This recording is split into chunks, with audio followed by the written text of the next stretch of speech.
Welcome to our YouTube channel. दोस्तों, आज से हम शुरुआत करेंगे डेली प्रैक्टिस सेट। और आज के इस प्रैक्टिस सेट नंबर 1 में हम देखेंगे भारतीय संविधान के अंतर्गत पहला चैप्टर है भारत का संवैधानिक विकास। तो आइए हम लोग क्वेश्चन को देखते हैं। और इस क्वेश्चन को हमने पीडीएफ के तौर पर टेलीग्राम चैनल ज्ञान दृष्टि जीएस एकेडमी पे डाल दिया है। पहले आप वहाँ से बनाइए और फिर आंसर मिलाने के लिए आप यहाँ से फिर आंसर मिला सकते हैं। पहला क्वेश्चन देखते हैं।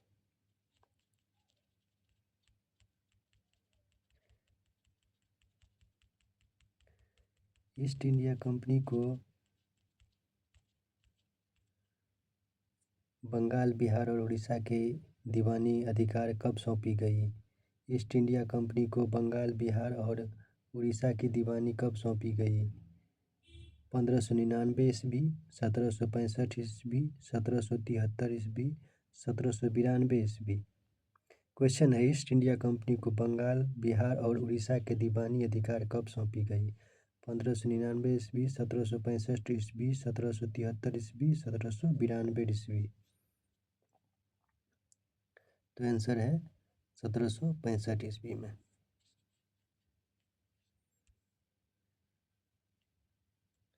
अगला क्वेश्चन है, रेगुलेटिंग एक्ट किस वर्ष पारित किया गया? रेगुलेटिंग एक्ट किस वर्ष पारित किया गया? 1770 ईस्वी, 1773 ईस्वी, 1775 ईस्वी। उपर्युक्त में से एक से अधिक, उपर्युक्त में से कोई नहीं। रेगुलेटिंग एक्ट किस वर्ष पारित किया गया? तो रेगुलेटिंग एक्ट 1773 ईस्वी में पारित किया गया। निम्नलिखित में से किस अधिनियम द्वारा बंगाल के गवर्नर को बंगाल का गवर्नर जनरल पद नाम दिया गया? निम्नलिखित में से किस अधिनियम द्वारा बंगाल के गवर्नर को बंगाल का गवर्नर जनरल पद नाम दिया गया? 1773, 1792, 1858, 1861। तो इसका आंसर है 1773।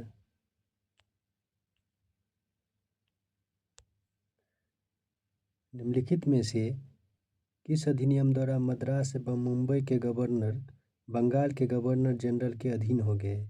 निम्नलिखित में से किस अधिनियम द्वारा मद्रास एवं मुंबई के गवर्नर बंगाल के गवर्नर जनरल के अधीन हो गए? 1784, 1773, 1858, 1892। तो राइट आंसर 1773।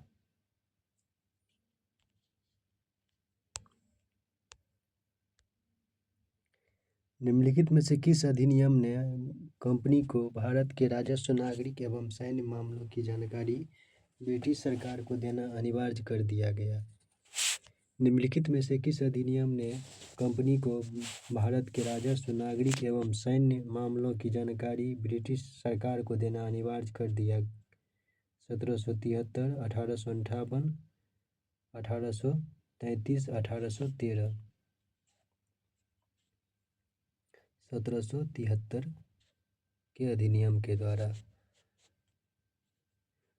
1773 के अधिनियम द्वारा कलकत्ता में कब सर्वोच्च न्यायालय की स्थापना किया गया?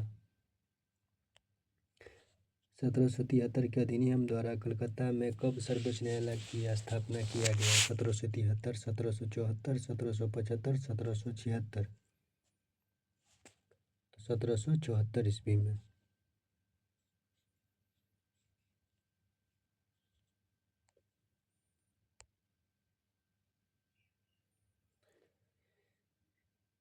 निम्नलिखित में से किस अधिनियम को बंदोबस्त अधिनियम के नाम से जाना जाता है? निम्नलिखित में से किस अधिनियम को बंदोबस्त अधिनियम के नाम से जाना जाता है? 1784, 1781, 1773, 1792। तो 1781 के अधिनियम को बंदोबस्त अधिनियम के नाम से जाना जाता है। किस अधिनियम द्वारा भारत में कंपनी के अधीन क्षेत्र को पहली बार ब्रिटिश अधिपत्य क्षेत्र कहा गया? किस अधिनियम द्वारा भारत में कंपनी के अधीन क्षेत्र को पहली बार ब्रिटिश अधिपत्य क्षेत्र कहा गया है? 1858 का भारत सरकार अधिनियम, 1874 का पिट्स इंडिया एक्ट 1773 का अधिनियम, 1858 का अधिनियम। तो इसका राइट आंसर है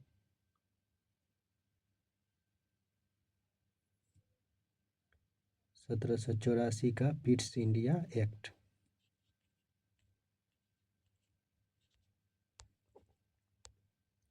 अगला क्वेश्चन है, किस अधिनियम द्वारा बंगाल के गवर्नर के परिषद में किस अधिनियम द्वारा बंगाल के गवर्नर के परिषद में कमांडर इन चीफ के पद का भी प्रावधान किया गया? 1786 का अधिनियम, 1793 का अधिनियम, 1184 का पिट्स इंडिया एक्ट, इनमें से कोई नहीं। 1786 का अधिनियम। निम्नलिखित में से किस अधिनियम द्वारा कलकत्ता में सर्वोच्च न्यायालय की स्थापना का प्रावधान किया गया था? रेगुलेटिंग एक्ट 1773, पीठ का भारत अधिनियम 1784, चार्टर एक्ट 1833, चार्टर एक्ट 1813 और चार्टर एक्ट 1833। तो रेगुलेटिंग एक्ट 1773।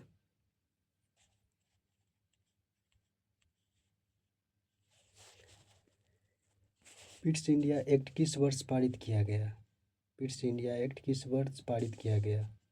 1784, 1901, 1819, 1857। 1784 में।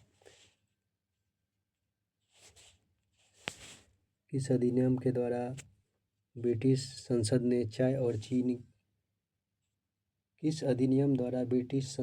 चाय और चीन के साथ व्यापार को छोड़कर ईस्ट इंडिया कंपनी के भारत के साथ व्यापारिक एकाधिकार को समाप्त कर दिया था?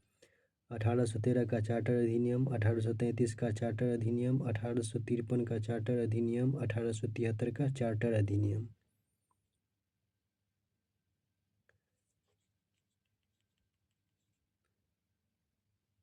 तो इसका राइट आंसर है 1813 का चार्टर अधिनियम।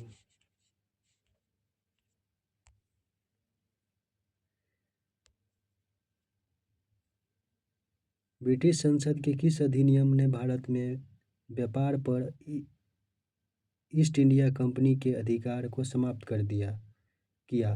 ब्रिटिश संसद के किस अधिनियम ने भारत में व्यापार पर ईस्ट इंडिया कंपनी के अधिकार को समाप्त किया? Regulating act, Pitt's India act, 1813 का एक्ट और उपर्युक्त में से कोई नहीं। तो इसका राइट आंसर है 1813 का चार्टर्स एक्ट।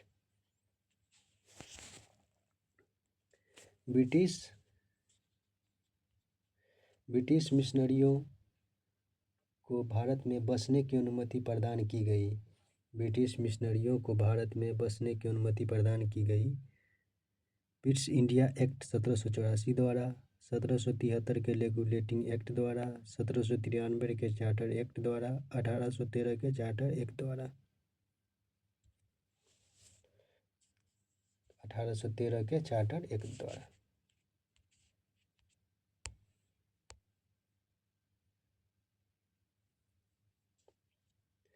ब्रिटिश सरकार के किस अधिनियम ने सबसे पहली बार भारत में शिक्षा के लिए 1 लाख रुपये दिए गए थे? ब्रिटिश सरकार के किस अधिनियम ने सबसे पहली बार भारत में शिक्षा के लिए 1 लाख रुपये दिए गए थे? चार्टर अधिनियम 1813, वुड्स डिस्पैच 1854, चार्टर अधिनियम 1853, भारतीय परिषद अधिनियम 1862। चार्टर अधिनियम 1813। भारत के गवर्नर जनरल के पद की व्यवस्था का प्रावधान सर्वप्रथम किस अधिनियम के द्वारा किया गया? भारत के गवर्नर जनरल के पद की व्यवस्था का प्रावधान सर्वप्रथम किस एक्ट के द्वारा किया गया? Regulating act 1773, charter act 1833, charter act 1853, 1858 के एक्ट द्वारा। तो चार्टर एक्ट 1833 के अधिनियम द्वारा भारत के गवर्नर जनरल के पद की व्यवस्था का प्रावधान सर्वप्रथम चार्टर एक्ट 1833 के द्वारा किया गया।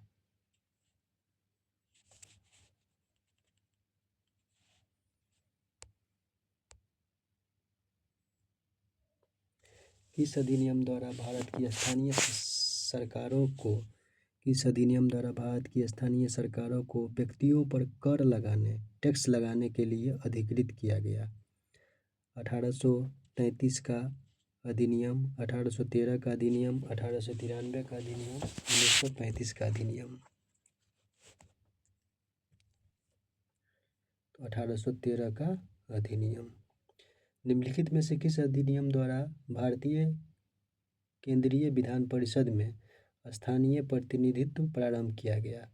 निम्नलिखित में से किस अधिनियम द्वारा भारतीय केंद्रीय विधान परिषद में स्थानीय प्रतिनिधित्व प्रारंभ किया गया? 1858 का अधिनियम, 1813 का अधिनियम, 1853 का अधिनियम, 1833 का अधिनियम।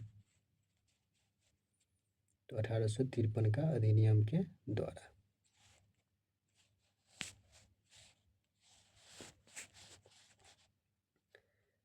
निम्न में से किस कानून द्वारा ईस्ट इंडिया कंपनी से सत्ता ब्रिटिश साम्राज्य को हस्तांतरित कर दी गई? निम्नलिखित में से किस कानून के द्वारा ईस्ट इंडिया कंपनी से सत्ता ब्रिटिश साम्राज्य को हस्तांतरित कर दी गई? भारत सरकार अधिनियम 1858, भारत सरकार अधिनियम 1861, royal titles act 1876, Indian council act 1892। निम्न में से किस कानून द्वारा ईस्ट इंडिया कंपनी से सत्ता ब्रिटिश साम्राज्य को हस्तांतरित कर दी गई? भारत सरकार अधिनियम 1858 के द्वारा।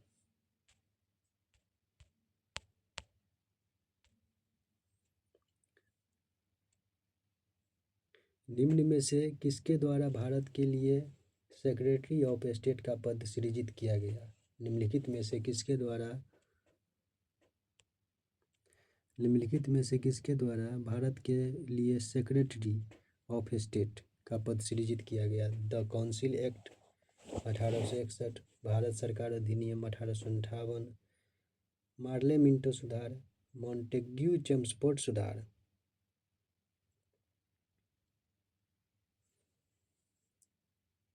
भारत सरकार अधिनियम 1858 के द्वारा।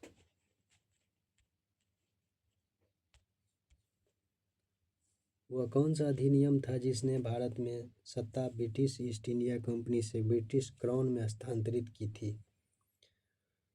वह कौन सा अधिनियम था जिसने भारत में सत्ता ब्रिटिश ईस्ट इंडिया कंपनी से ब्रिटिश क्राउन में हस्तांतरित की?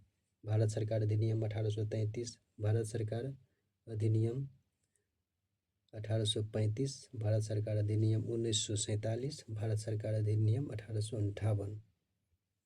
तो भारत सरकार अधिनियम 1858। किस अधिनियम द्वारा कानून बनाने की प्रक्रिया में भारतीय प्रतिनिधियों को शामिल करने की शुरुआत हुई? किस अधिनियम द्वारा कानून बनाने की प्रक्रिया में भारतीय प्रतिनिधियों को शामिल करने की शुरुआत हुई? 1858 में, 1861, 1873 द्वारा, 1784 के एक्ट द्वारा।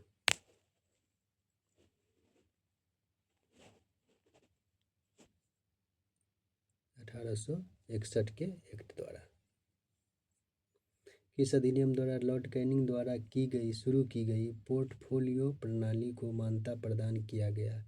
किस अधिनियम द्वारा लॉर्ड कैनिंग द्वारा शुरू की गई पोर्टफोलियो प्रणाली को मान्यता प्रदान किया गया? 1861, 1892, 1858, 1853।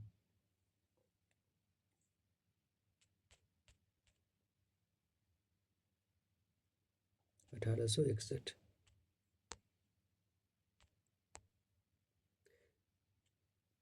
1861 के अधिनियम द्वारा वायसराय को आपातकाल के दौरान अध्यादेश की अवधि कितना होता था? 1861 के अधिनियम द्वारा वायसराय को आपातकाल के दौरान अध्यादेश की अवधि कितना होता था? 42 दिन, 6 माह, 3 वर्ष, 1 वर्ष। 6 माह।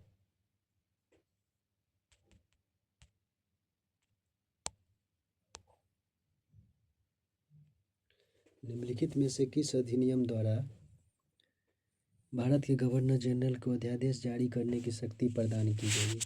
चार्टर एक्ट 1833, भारतीय परिषद अधिनियम 1861, भारतीय परिषद अधिनियम 1892, भारतीय परिषद अधिनियम 1909।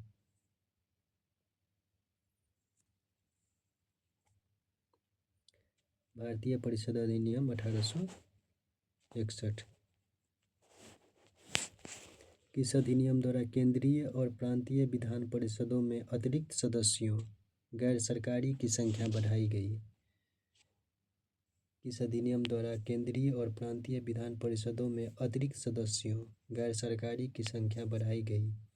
1892, 1861, 1856, 1813।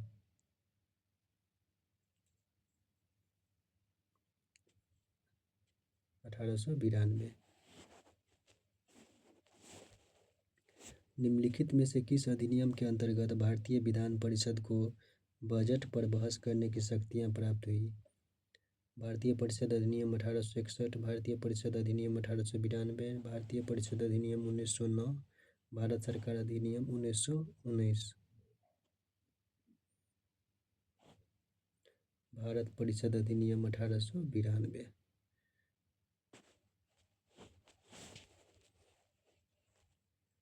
निम्नलिखित में पहली बार किस अधिनियम के द्वारा किसी भारतीय को वायसराय और गवर्नर की कार्यकारी परिषद के साथ एसोसिएशन बनाने का प्रावधान किया गया? 1909, 1919, 1813, 1861। 1909।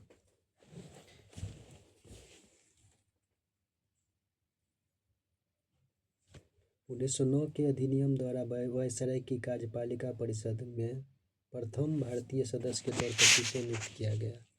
सर शंकरन नायर, विट्ठल भाई पटेल, वी.एन. राव, सत्येंद्र प्रसाद सिन्हा। सत्येंद्र प्रसाद सिन्हा।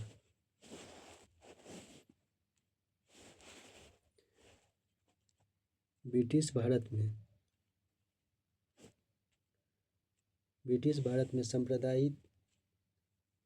भारत में सांप्रदायिक प्रतिनिधित्व की व्यवस्था निम्नलिखित में से किस अधिनियम द्वारा की गई थी? भारतीय काउंसिल अधिनियम 1892, मार्ले मिंटो सुधार 1909, मॉन्टेग्यू चेम्सफोर्ड सुधार 1909, भारत सरकार अधिनियम 1935। मार्ले मिंटो सुधार 1909।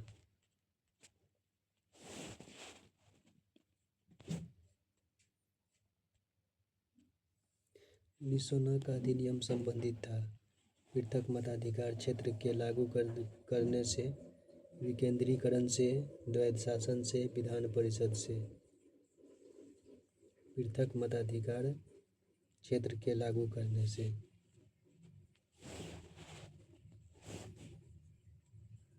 भारत में सांप्रदायिक चुनावी प्रणाली कम्युनल इलेक्टोरेट सिस्टम सबसे पहले कब शुरू की गई? भारत में सांप्रदायिक चुनावी प्रणाली सबसे पहले किस योजना के तहत शुरू की गई? Cripps Mission 1942, Wavell Plan 1945, Rowlatt Act 1919, Morley Minto Reform 1909। Morley Minto सुधार 1909।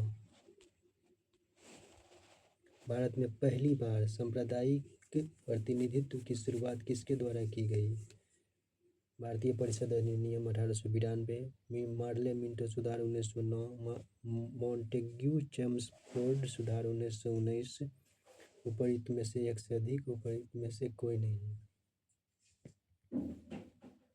मार्ले मिंटो सुधार 1909।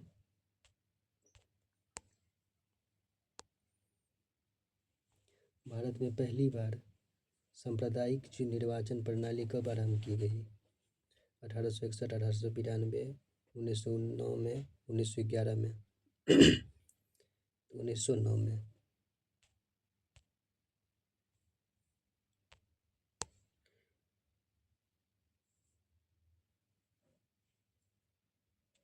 मुसलमानों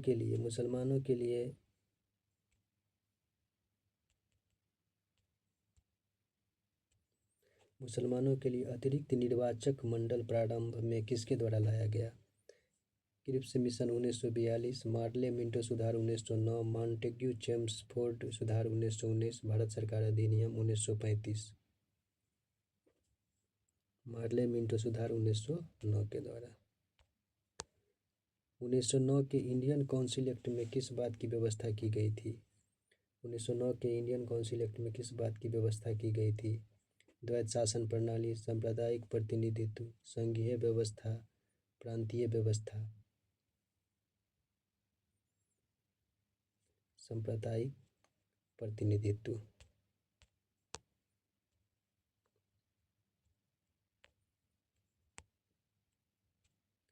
किस भारत सरकार अधिनियम के तहत पहली बार विधायिका में कुछ निर्वाचित प्रतिनिधित्व को मंजूरी दी गई?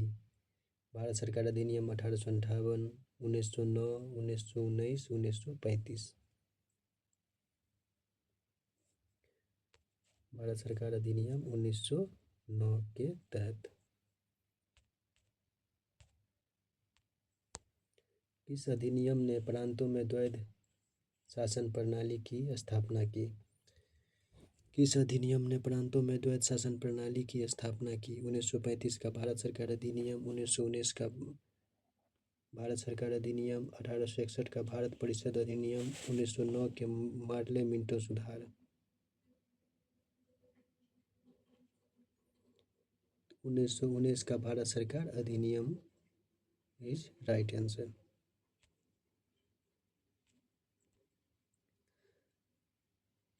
भारतीय विधानपालिका प्रथम बार द्विसदनीय बनाई गई।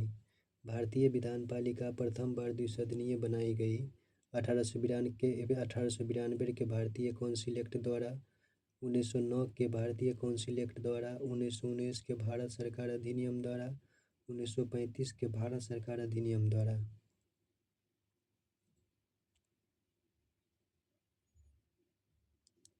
1919 के भारत सरकार अधिनियम द्वारा। केंद्र में कौन सा एक्ट द्विसदनीय विधायिका लाया? केंद्र में कौन सा एक्ट द्विसदनीय विधायिका लाया? 1861 का एक्ट, 1861 का एक्ट, 1892 का एक्ट, 1919 का एक्ट, 1909 का एक्ट। 1919 का एक्ट, 1919 का एक्ट। भारतीय विधानपालिका प्रथम बार द्विसदनीय बनाई गई। भारतीय विधानपालिका प्रथम बार द्विसदनीय बनाई गई 1892 के भारतीय काउंसिल एक्ट द्वारा, 1819 के भारतीय काउंसिल एक्ट द्वारा, 1919 के भारत सरकार अधिनियम द्वारा, 1935 के भारत सरकार अधिनियम द्वारा। 1919 के भारत सरकार अधिनियम द्वारा।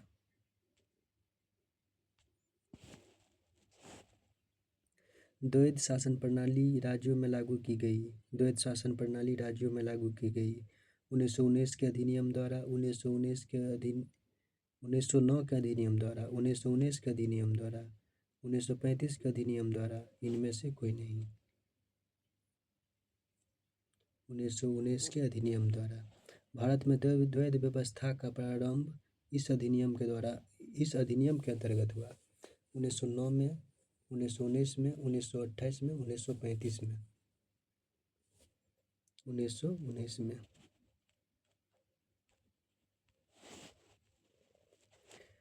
दिए गए निम्न भारतीय अधिनियमों में किस अधिनियम के द्वारा भारतीय प्रांतों में द्वैध शासन की स्थापना की गई? अभी हम लोगों ने तुरंत पढ़ा है। 1919 का भारत सरकार अधिनियम, 1919 का भारत सरकार अधिनियम, 1935 का भारत सरकार अधिनियम, 1947 का भारतीय सरकार अधिनियम। तो अभी हम लोगों ने पढ़ा 1919 का भारत सरकार अधिनियम के द्वारा।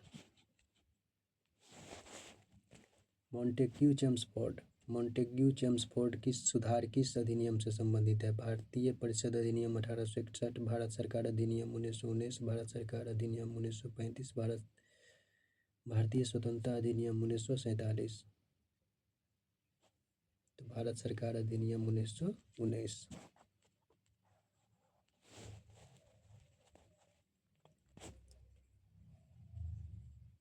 निम्नलिखित में से किस अधिनियम द्वारा पहली बार केंद्रीय बजट को राज्य के बजट से अलग कर दिया गया?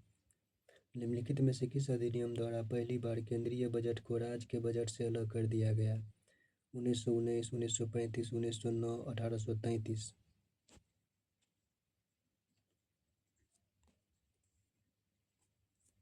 1919।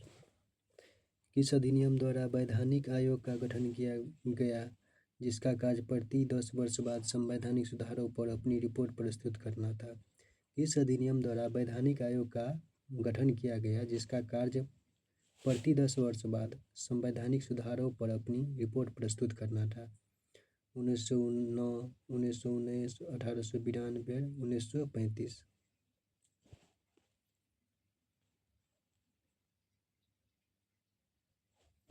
1919।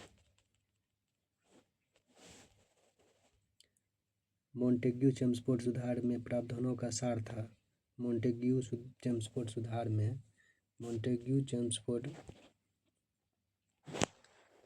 में प्रावधानों का सार था। राज्यों की स्वायत्तता, प्रांतों में दोहरा शासन, हिंदू मुस्लिम हेतु अलग अलग निर्वाचन व्यवस्था, राज्यपाल को वीटो शक्ति। प्रांतों में दोहरा शासन। किस अधिनियम को मॉन्टेग्यू चेम्सफोर्ड सुधार के नाम से जाना जाता है? किस अधिनियम को मॉन्टेग्यू चेम्सफोर्ड सुधार के नाम से जाना जाता है? भारत सरकार अधिनियम 1947, भारत सरकार अधिनियम 1919, Pitt's India act 1784, charters act 1813। Bharat शासन अधिनियम 1919।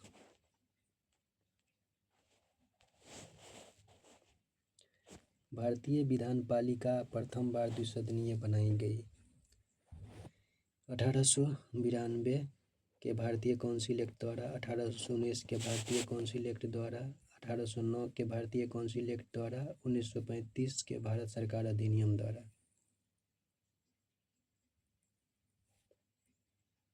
1919 के भारत सरकार अधिनियम द्वारा।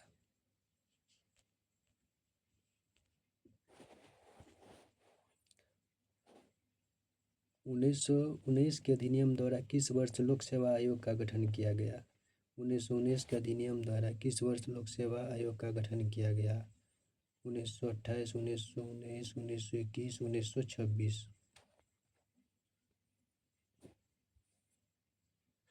1926 में। 1926 में।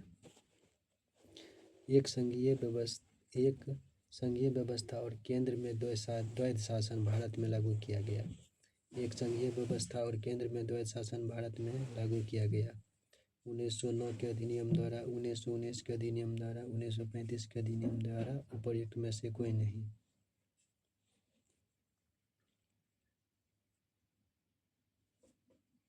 1935 के अधिनियम द्वारा। अखिल भारतीय महासंघ स्थापित करने का प्रावधान शामिल किया गया। अखिल भारतीय महासंघ स्थापित करने का प्रावधान शामिल किया गया था। भारत सरकार अधिनियम 1935 में, अगस्त प्रस्ताव 1940 में, भारत सरकार अधिनियम 1919 में, कैबिनेट मिशन प्रस्ताव 1946 में।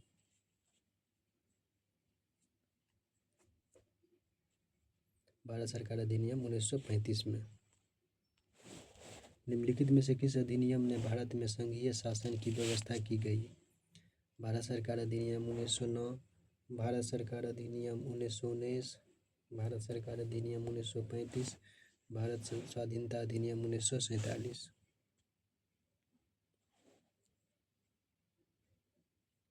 भारत सरकार अधिनियम 1935।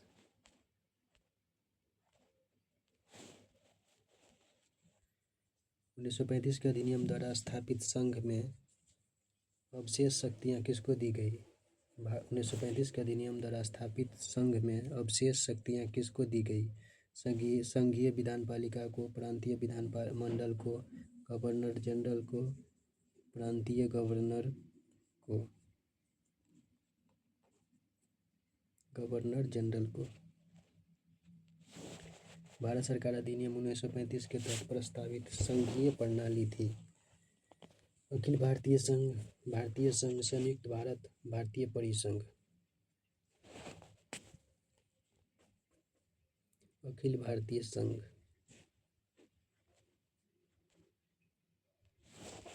निम्नलिखित अधिनियमों में से किस अधिनियम के फलस्वरूप बर्मा भारत से अलग हुआ? India council act 1909, government of India act 1919, government of India act 1935, government Indian independence act 1947।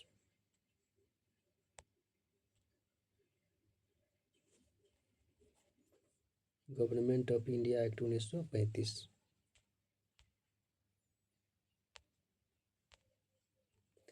Bharat सरकार अधिनियम 1935 में कितने धाराएं थे?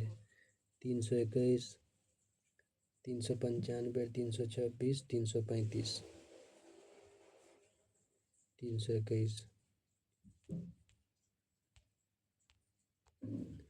निम्नलिखित में से किस एक अधिनियम द्वारा भारत में संघीय व्यवस्था की स्थापना की गई? भारतीय परिषद अधिनियम 1861, भारत सरकार अधिनियम 1909, भारत सरकार अधिनियम 1909। उपर्युक्त में से कोई नहीं।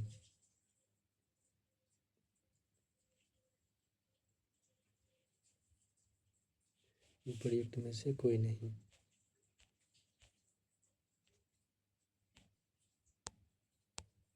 केंद्र में द्वैध शासन किस अधिनियम के अंतर्गत स्थापित किया गया? 1909 के अधिनियम, भारत सरकार अधिनियम 1919, भारत सरकार अधिनियम 1935, भारत सरकार अधिनियम 1947। भारत सरकार अधिनियम 1935। 1935 का गवर्नमेंट ऑफ इंडिया एक्ट क्यों महत्वपूर्ण है? यह भारतीय संविधान का प्रमुख स्रोत है। इसके द्वारा भारत को स्वतंत्रता मिली। इसमें भारत की विभाजन उल्लिखित है। इसके द्वारा रियासतें समाप्त हुई। यह भारतीय संविधान का प्रमुख स्रोत है।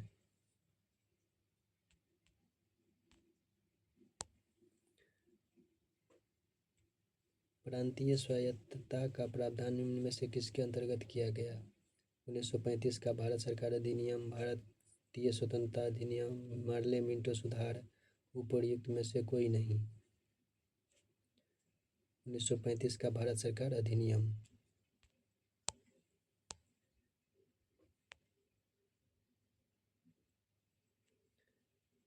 भारत सरकार अधिनियम 1935 ने निम्नलिखित में से क्या व्यवस्था की?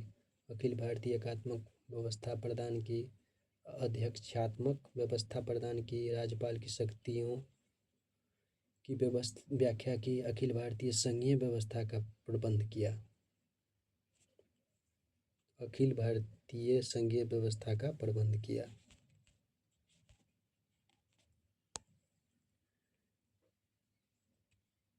भारत में संघीय न्यायालय की रचना, उत्पत्ति का समर्थन निम्नलिखित में से किस अधिनियम या आयोग द्वारा किया गया था? भारत सरकार अधिनियम 1919, ली आयोग या ली कमीशन 1923, भारत सरकार अधिनियम 1935, भारत परिषद अधिनियम 1909। भारत सरकार अधिनियम 1935। अखिल भारतीय महासंघ स्थापित करने का प्रावधान शामिल किया गया था। अखिल भारतीय महासंघ स्थापित करने का प्रावधान शामिल किया गया था भारत सरकार अधिनियम 1935 में, अगस्त प्रस्ताव 1940 में, भारत सरकार अधिनियम 1919 में, कैबिनेट मिशन प्रस्ताव 1946 में। भारत सरकार अधिनियम 1935 में निम्न में से किस अधिनियम ने केंद्र में द्वैध शासन प्रणाली को स्थापित किया? भारत सरकार अधिनियम 1935, भारत सरकार अधिनियम 1919, भारत सरकार अधिनियम 1909, भारत परिषद अधिनियम 1892। भारत सरकार अधिनियम 1935। प्रांतीय स्वायत्तता शुरू करने के लिए भारत की ब्रिटिश सरकार द्वारा कौन सा अधिनियम पारित किया गया था? 1892 का भारतीय परिषद अधिनियम, 1853 का चार्टर अधिनियम, 1835 का भारत सरकार अधिनियम, 1847 का भारतीय स्वतंत्रता अधिनियम। 1835 का भारत सरकार अधिनियम।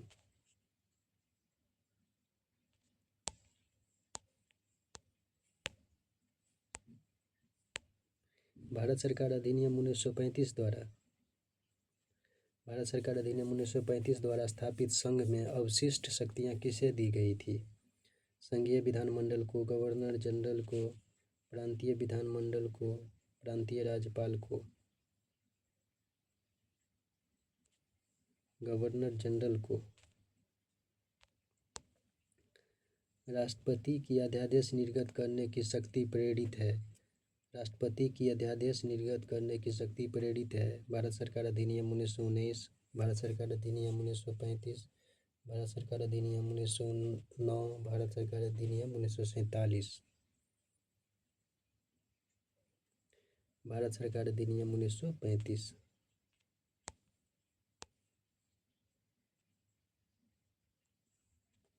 ब्रिटिश शासनकाल में संविधान के विकास में कौन सा कानून ऐतिहासिक नहीं था?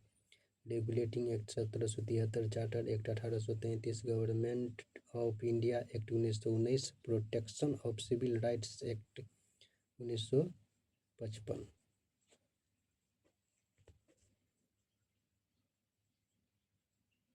Protection of civil rights act 1955। Cabinet mission योजना के अंतर्गत संवैधानिक सभा के चुनाव आयोजित किए गए थे। कैबिनेट मिशन योजना के अंतर्गत संवैधानिक सभा के चुनाव आयोजित किए गए। जुलाई 1946 में, दिसंबर 1946 में, जनवरी 1947 में, अगस्त 1947 में। जुलाई 1946 में, जुलाई 1946 में। केंद्र में अंतरिम सरकार की स्थापना हुई। क्रिप्स मिशन के आने से पहले, क्रिप्स मिशन के आने के बाद, कैबिनेट मिशन के आने के बाद, माउंटबेटन की योजना पेश करने के बाद, कैबिनेट मिशन के आने के बाद।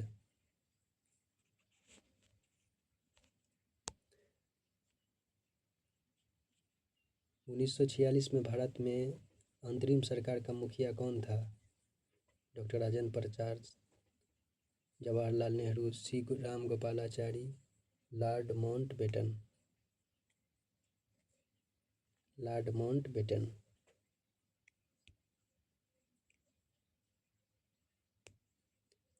प्रथम अंतरिम राष्ट्रीय सरकार की घोषणा की गई थी। प्रथम अंतरिम राष्ट्रीय सरकार की घोषणा की गई थी 24 अगस्त 1946 को, 22 अगस्त 1946 को, 25 अगस्त 1946 को, 23 अगस्त 1946 को, 24 अगस्त 1946 को।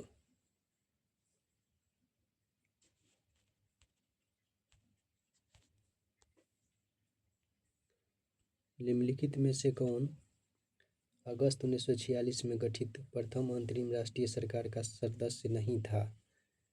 सी Rajagopalachari, doctor Rajendra Prasad, doctor S Radhakrishnan, Jagjivan Ram. Doctor S Radhakrishnan.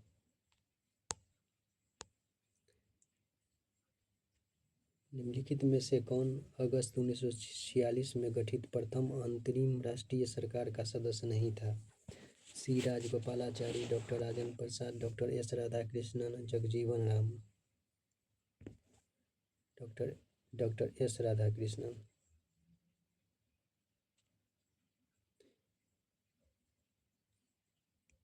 1947 में बने नेहरू की सरकार के कानून मंत्री थे मोहम्मद अली जिन्ना, बलदेव सिंह, लियाकत अली खान, बी आर अम्बेडकर।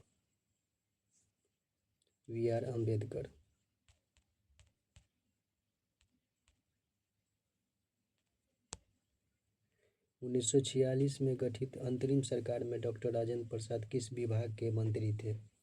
रक्षा, विदेशी मामले एवं राष्ट्रमंडल, खाद्य एवं कृषि, उपरोक्त में से कोई नहीं।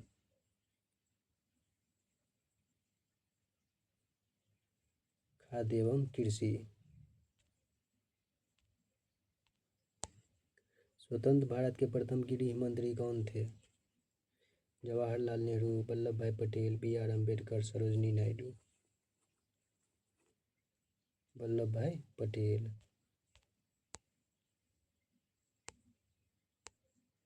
कैबिनेट मिशन 1945 के प्रस्ताव पर गठित अंतरिम मंत्रिमंडल 1946 एवं स्वतंत्र भारत के पहले मंत्रिमंडल 1947 में खाद्य एवं कृषि मंत्री कौन थे?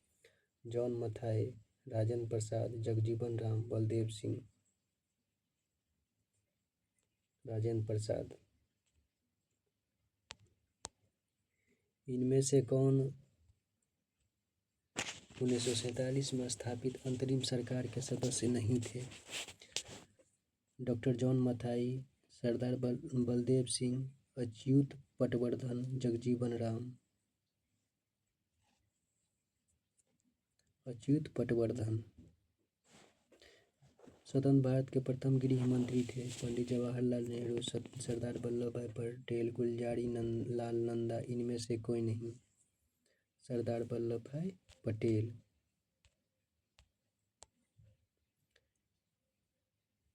भारत के प्रथम प्रधानमंत्री कौन थे? अटल बिहारी वाजपेयी, पंडित जवाहरलाल नेहरू, इंद्र कुमार गुजराल, श्री चंद्रशेखर। पंडित जवाहरलाल नेहरू।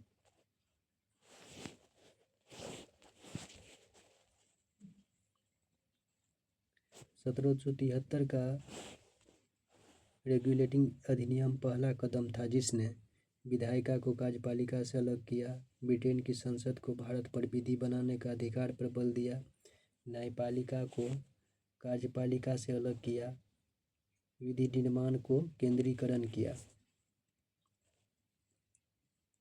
ब्रिटेन की संसद को भारत पर विधि बनाने का अधिकार पर बल दिया।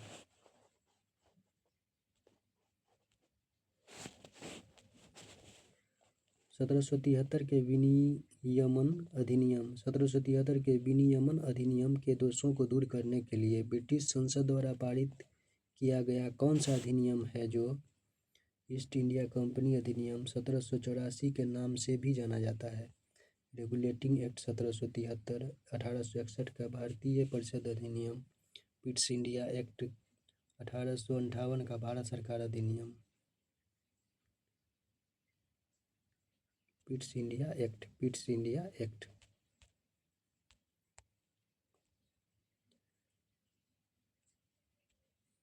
किस एक्ट का Pitt's India act British east India company के वाणिज्यिक और राजनीतिक कार्यों के बीच अंतर करता है? 1818, 1792, 1802, 1784। 1784। निम्नलिखित में से कौन से अधिनियम ने ब्रिटेन में एक ऐसे नियंत्रण बोर्ड की स्थापना का प्रावधान किया जिसके माध्यम से ब्रिटिश सरकार भारत में ईस्ट इंडिया कंपनी के दीवानी, सैनिक और राजस्व संबंधी सभी मामलों पर पूरी तरह नियंत्रण रख सके? 1784 का ईस्ट इंडिया अधिनियम, 1773 का रेगुलेटिंग एक्ट अधिनियम, 1833 का चार्टर अधिनियम, 1858 का भारत सरकार अधिनियम। 1784 का पिट्स इंडिया अधिनियम। भारत के गवर्नर जनरल को किस एक्ट के द्वारा अपनी समिति के निर्णय को अस्वीकार करने का अधिकार मिला? 1773 का रेगुलेटिंग एक्ट, 1784 का पिट इंडिया एक्ट, 1786 का अमेंडमेंट एक्ट, 1813 का चार्टर एक्ट। 1786 का amendment act.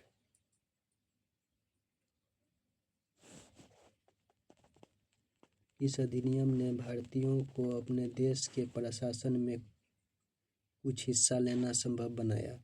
Charter act 1833, charter act 1853, government of India act 1858, Indian council act 1861।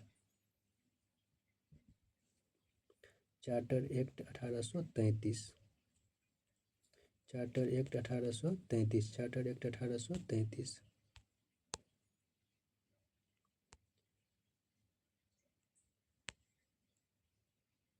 1853 के अधिनियम के संबंध में निम्नलिखित में से कौन से कथन सही हैं?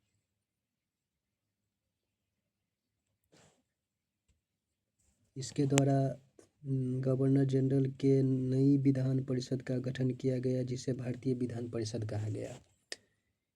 इसने सिविल सेवकों की भर्ती एवं चयन हेतु खुली प्रतियोगिता व्यवस्था आरंभ किया।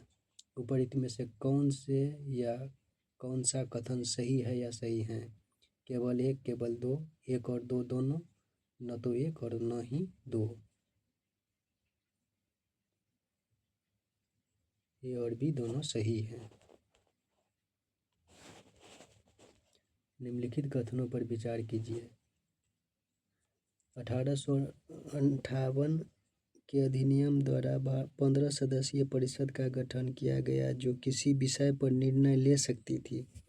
1858 के अधिनियम ने भारत में प्रचलित शासन प्रणाली में क्रांतिकारी परिवर्तन कर दिया। उपरोक्त में से कौन से कथन सही हैं? केवल एक, केवल दो, एक और दो दोनों, न तो एक और न ही दो। एक और दो दोनों।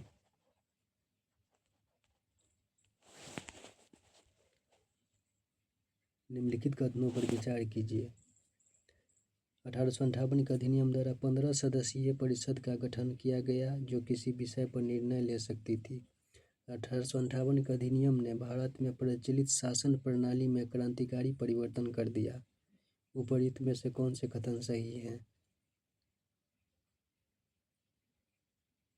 एक और दो दोनों। भारत में प्रतिनिधि सरकार की नींव किस अधिनियम द्वारा पड़ी? भारतीय परिषद अधिनियम 1892, भारत सरकार अधिनियम 1935, भारतीय परिषद अधिनियम 1861, मार्ले मिंटो सुधार अधिनियम 1909। भारतीय परिषद अधिनियम 1861। निम्नलिखित में से किस अधिनियम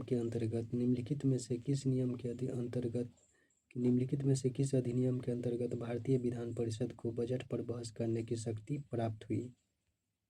भारतीय परिषद अधिनियम 1861, भारतीय परिषद अधिनियम 1892, भारतीय परिषद अधिनियम 1909, भारतीय शासन अधिनियम 1919।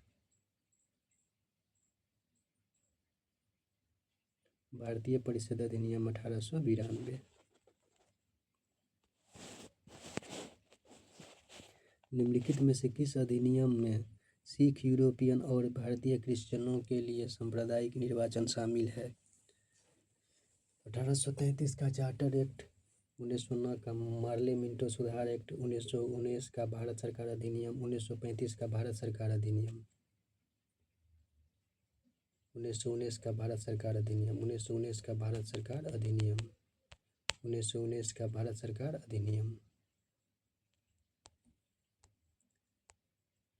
निम्नलिखित में से उदारवादियों की कौन सी एक मांग मार्ले मिंटो सुधार में स्वीकार की गई? उत्तरदायी सरकार का प्रारंभ, भारत के लिए डोमिनियन स्टेट्स, परिषदों के आकार का विस्तार, स्वराज का विचार। परिषदों के आकार का विस्तार।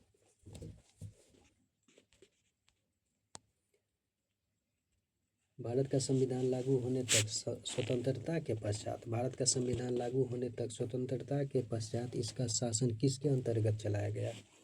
भारतीय नेताओं के परामर्श से बने कानून द्वारा, इंग्लैंड के संविधान के अनुसार, 1935 के भारत सरकार अधिनियम के अनुसार। उपरोक्त में से कोई नहीं।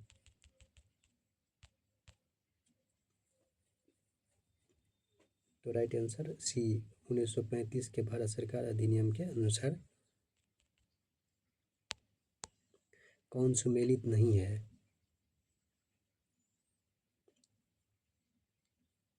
मार्ले मिंटो सुधार, सांप्रदायिक प्रतिनिधित्व, भारत सरकार अधिनियम, स्वशासन, कैबिनेट मिशन, भारतीय संविधान सभा का गठन, साइमन कमीशन, भारत विभाजन।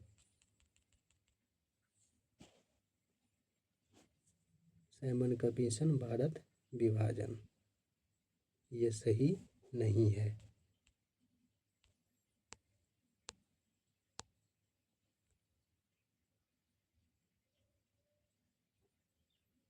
सूची 1 तथा सूची 2 को सम्मिलित कीजिए तथा सूचियों के नीचे दिए गए कूट से सही उत्तर का चयन कीजिए।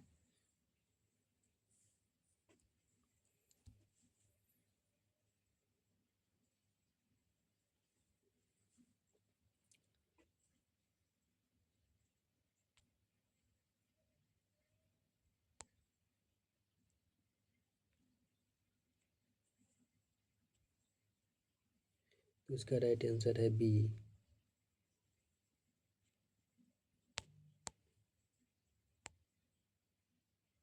चार्टर एक्ट 1813 के संबंध में निम्नलिखित कथनों पर विचार कीजिए।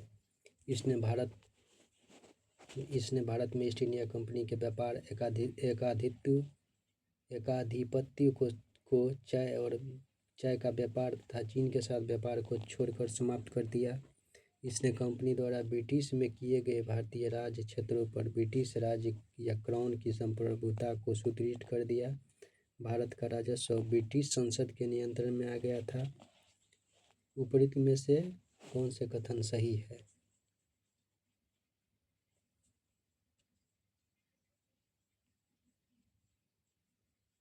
केवल 1 और 2, केवल 1 और 2।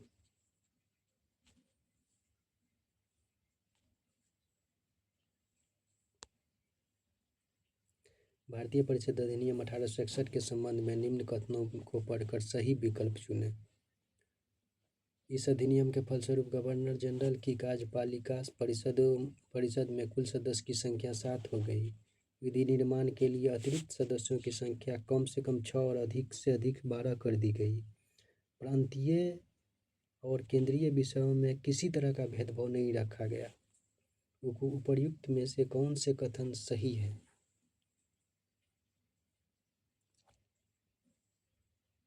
केवल 2 और 3, 2 और 3, केवल 2 और 3 सही है।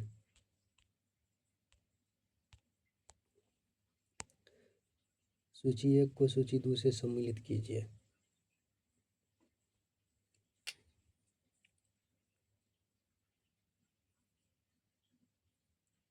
सूची 1 को सूची 2 से सम्मिलित कीजिए।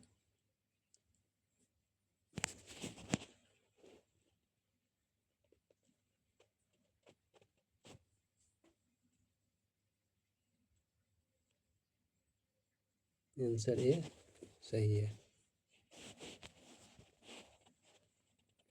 सम्मिलित कीजिए।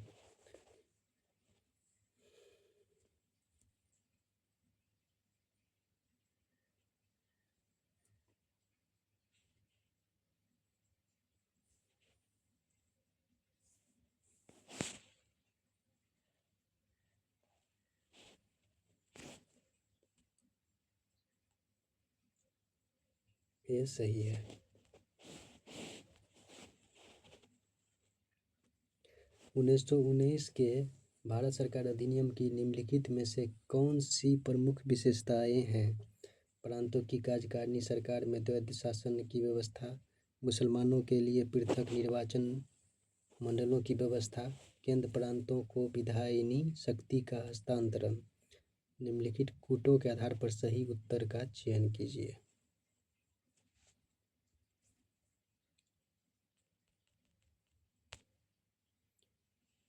तो सी 1 और 3 सही है। 1 और 3 सही है।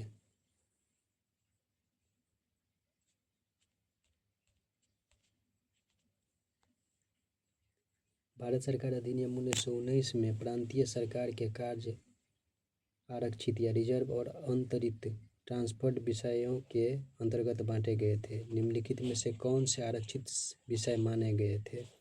न्याय प्रशासन, स्थानीय प्रशासन, भू राजस्व, पुलिस। नीचे दिए गए कूट का प्रयोग कर सही उत्तर चुनिए।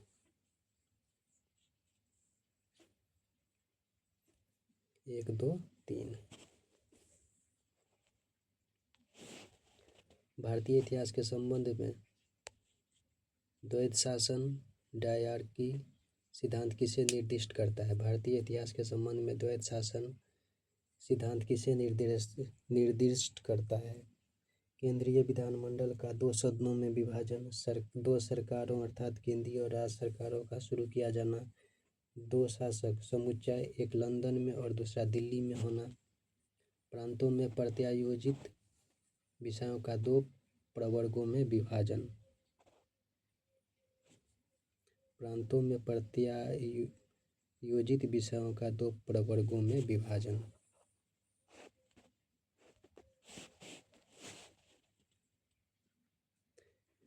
निम्नलिखित कथनों पर विचार कीजिए। 1919 के मॉन्टेग्यू चेम्सफोर्ड सुधारों में 21 वर्ष से अधिक आयु की सभी महिलाओं के लिए मताधिकार की संस्तुति की गई। 1935 के गवर्नमेंट ऑफ इंडिया एक्ट में विधानमंडल में महिलाओं के लिए आरक्षित स्थानों का प्रावधान किया गया। उपर्युक्त कथनों में से कौन सही है?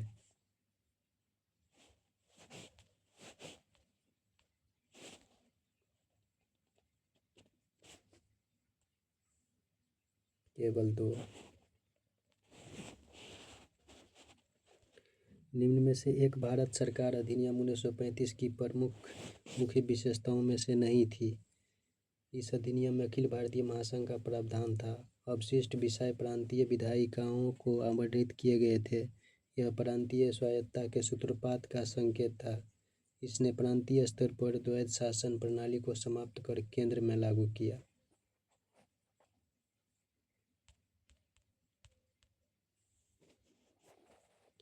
अवशिष्ट विषय प्रांतीय विधायिकाओं को आवंटित किए गए थे।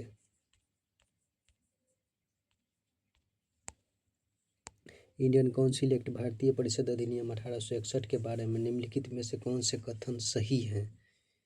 इसने कानून बनाने के प्रयोजन से गवर्नर जनरल की परिषद का विस्तार किया। गवर्नर जनरल सदस्यों की संख्या में वृद्धि करने के लिए प्राधिकृत नहीं था।